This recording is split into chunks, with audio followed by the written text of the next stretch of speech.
여러분 안녕하십니까? 이번 시간에는 지난 영상에 이어서 가수 비의 깡, 노래에 대한 패러디 영상물의 문제점에 대해서 한번 살펴보겠습니다. 지난 영상에서는 이 깡을 패러디한 그런 여러 영상물들에 있어서의 그 퍼블리시권 침해 문제에 대해서 말씀을 드렸는데요. 이번에는 그 저작권 문제에 대해서 한번 말씀을 드려보겠습니다. 이 깡이라는 이 음원에 대해서 이 노래, 이 영상의 여러 가지 그 패러디물들이 많이 유튜브에 올라 있는데요. 저작권적으로 문제가 될 수 있는 부분은 작사, 작곡, 다시 말하면 가사와 악곡을 말하는 것이겠죠. 그 다음에 안무, 무용입니다. 가수 B가 추고 있는 그 무용. 그 다음에 가수 B의 노래를 녹음한 그 음원, 이런 여러 가지들이 문제점을 가지고 있습니다. 먼저 이 중에서 그 작사 작곡자의 권리, 이분들이 이제 음악 저작권자라고 하는데요. 우리가 흔히 음악 저작물 하면은 가사와 악곡이 둘 다 포함이 됩니다. 이 가사와 악곡은 각각 별개로 저작물이 됩니다. 가사도 음악 저작물이고요. 그 다음에 악곡도 음악 저작물이 되는 것이죠. 그 다음에 무용도 저작물입니다. 무용은 그 연극 저작물에 속하는데요.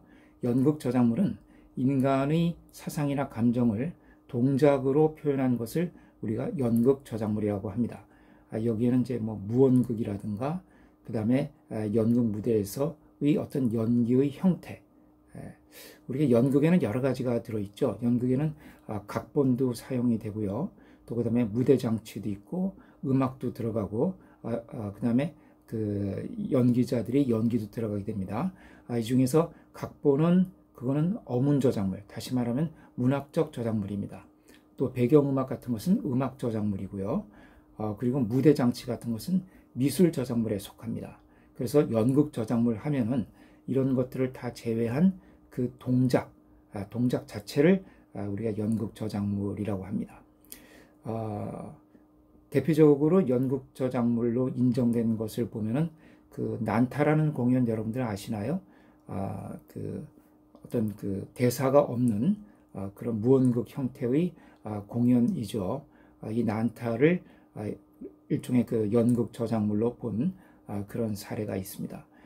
또 뭐 그 비보이를 사랑한 발레리나 이런 그 컨텐츠도 그 안에 나오는 그 무용이 연극 저작물로 해당이 된다고 이렇게 봤고요. 또 그 다음에 샤이보이라는 그 어떤 그 여성 그룹의 그 무용도 연극 저작물로 인정이 되었습니다. 요새는 뭐 더 나아가서 어떤 에어로빅 동작이라든가 또 요가 동작이라든가 필라테스 동작 같은 것에 대해서도 저작권을 줘야 된다, 이런 논의도 있는데요. 아직까지 뭐 그런 것에까지 이렇게 저작권을 준 사례는 흔하지는 않습니다. 오히려 또 미국에서는 어떤 간단한 그런 동작 같은 경우에는 이것은 그 연극 저작물로 볼 수가 없다, 무용 저작물로 볼 수 없다, 이렇게 판단한 사례가 있고요. 또 발레라든가 또 어떤 안무에 있어서의 기본적인 스텝 같은 것들, 이런 것들도 저작물로 인정이 되지 않습니다. 우리 그 한국저작권위원회가 저작권에 관한 등록을 주관을 하고 있는데요. 한국저작권위원회의 그 실무를 보면은 예를 들어서 그 싸이의 말춤 있지 않습니까? 말춤에서 그 특정한 그 동작 하나, 예를 들어서 말을 타는 흉내를 내는 그 동작 하나만 놓고 본다면 그건 저작물이 될 수가 없다. 그러나 그 싸이의 그 강남 스타일에 나오는 그 전체의 안무, 이 전체의 안무는 저작물을 볼 수가 있다. 왜냐하면 그 말춤 동작 하나하나만 갖고서 본다면은 그거는 창작을 하기 위한 도구의 성격을 가지고 있지, 그것이 하나의 창작물은 아니다. 창작물이 되려고 한다면은, 즉 저작물이 되기 위해서는 좀 더 그 창작성이 충분하게 표현될 수 있을 정도로 어느 정도의 길이도 갖추고 그 다음에 다양한 표현적인 요소가 들어가야 된다, 이렇게 보고 있는 거죠. 이렇게 그 깡의 그 컨텐츠를 보면은 먼저 가사가 있고요. 그 다음에 악곡이 있고, 그 다음에 무용이 있습니다. 이 세 가지가 저작물이기 때문에 이런 그 것들을 사용을 하게 될 때는 허락을 받아야 됩니다. 가사를 사용하기 위해서는 작사자의 허락을 받아야 되고, 악곡을 사용하기 위해서는 작곡자의 허락을 받아야 되고요. 또 무용을 이용하기 위해서는 그 안무가의 허락을 받아야 되는 것이죠. 그러니까 유튜브에 올라 있는 그 깡을 흉내낸 그런 여러 영상들은 바로 이런 작사자, 작곡자, 그 다음에 안무가의 허락을 다 받아야 하는 것이 원칙입니다.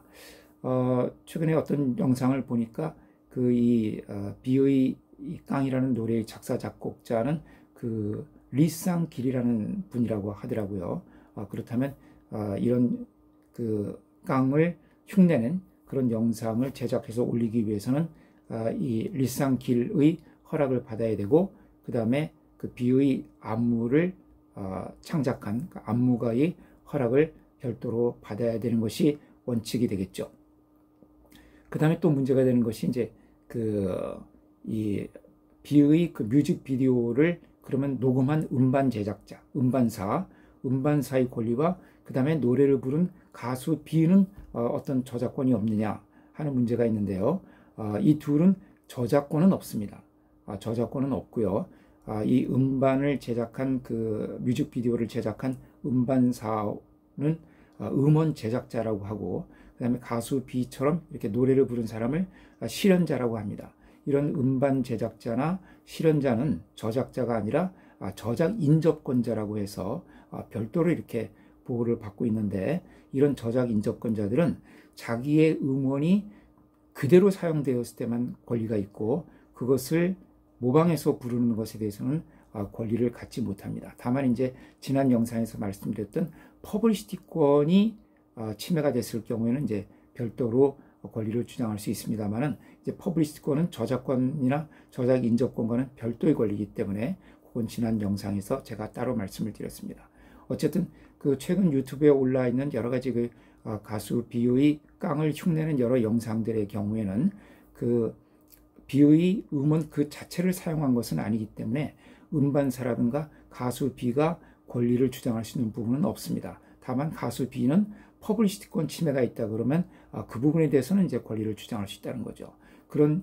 그래서 이 가수 B의 깡을 흉내낸 그런 영상에 대해서 권리를 주장할 수 있는 사람은 작사, 작곡자, 그리고 안무가, 이런 사람들이라고 볼 수가 있습니다. 그렇다면 이 대부분의 그 유튜브에 올라 있는 흉내낸 영상들은 이런 작사, 작곡자 또는 안무가의 허락을 받지 않았을 텐데, 그럼 그것이 저작권 침해가 아니냐? 네, 원칙적으로 말하면 저작권 침해가 될 수가 있습니다. 그러나 유튜브에서는 어떤 정책을 펴고 있냐면은, 이렇게 저작권을 침해한 영상이 올라왔을 때 거기에 대해서 그 권리자에게, 다시 말하면 작사, 작곡자, 안무가에게 선택권을 줍니다.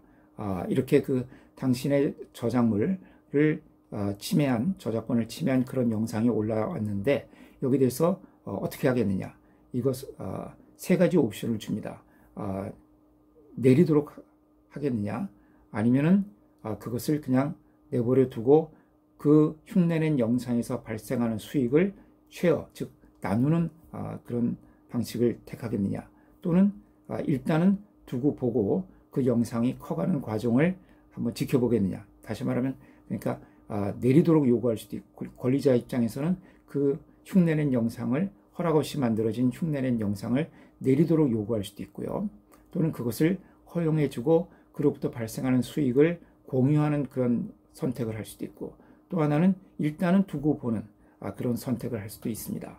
그래서 현재로서 이제 그런 영상들이 굉장히 많이 올라와 있는데, 이런 영상들에 대해서 이 권리자들이 어떤 선택을 했는지, 또는 앞으로 어떤 선택을 할 것인지는 좀 더 두고 봐야 될 것 같습니다. 다만 제가 그 펭수가 깡이라는 노래를 부른 그 영상을 보니까 이것은 이제 상당히 패러디적인 요소가 강하더라고요. 제가 그 지난번 패러디에 대한 영상에서 말씀을 드렸다시피 이 패러디, 그 중에서도 직접적 패러디, 다시 말하면은 그 사용된 원작, 즉 비의 깡이라는 그 뮤직비디오를 그 자체를 풍자하기 위한 목적으로 만들어진 패러디라고 한다면은 이것은 저작권 침해의 책임으로부터 면제될 가능성이 있다. 이런 점을 말씀을 드릴 수 있을 것 같습니다. 네, 오늘은 가수 비의 깡 영상물을 흉내낸 그런 동영상 유튜브 콘텐츠들이 저작권법이나 저작인접권적으로 어떠한 문제점이 있는지에 대해서 한번 말씀을 드려보았습니다. 네, 이상으로 이번 영상을 마치겠습니다. 감사합니다.